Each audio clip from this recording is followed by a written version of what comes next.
पवारांचा आपल्यापर्यंत पोहोचला असेल या गुलाबी जॅकेट बद्दल आलाय अगदी थोड्याच वेळापूर्वी आलाय नाही मला नाही माहिती त्यांनी प्रसादजी मी सकाळी 6ला बाहेर पडतो जी रात्री जातो काल मी सकाळी 6ला इथून निघालो संभाजीनगरवरून कोल्हापूरला गेलो दिवसभर कोल्हापूरचे सगळे कार्यक्रम वगैरे केले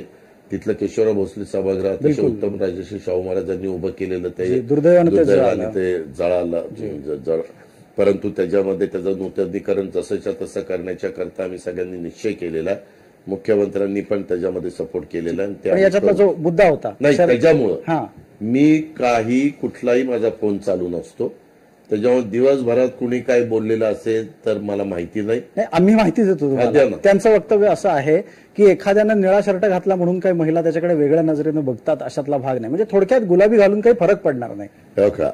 शरद पवार साहेब एक मोठं व्यक्तिमत्व आहे आदरणीय व्यक्तिमत्व आहे आमच्या कुटुंबातले पण ते प्रमुख आहेत मी ह्यावेळेस प्रसादजी आपल्याला अतिशय विनम्रपणे सांगतो तुमच्या मार्फत महाराष्ट्राला सांगतो मी ज्यावेळेस निवडणुका आता येऊ घातलेल्या आहेत त्यावेळेस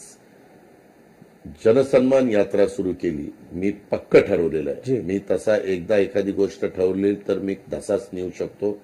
तेवढा माझ्यावर माझं कंट्रोल आहे माझा विश्वास आहे मी माझ्या कुणीही माझ्याबद्दल काही वक्तव्य केलं तर त्याला मी उत्तर देणार नाही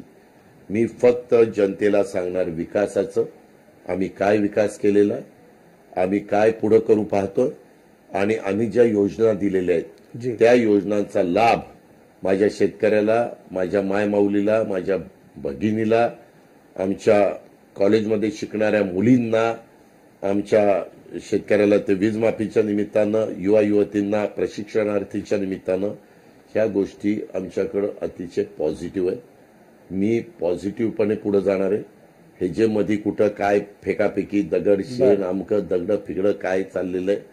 मला त्याच्याशी काही घेणं देणं नाही तुम्ही पूर्णपणे आता मी तेच घेतलेलं आहे त्याच्यामुळं असा तुम्ही प्रश्न विचारला तर मी सरळ म्हणणार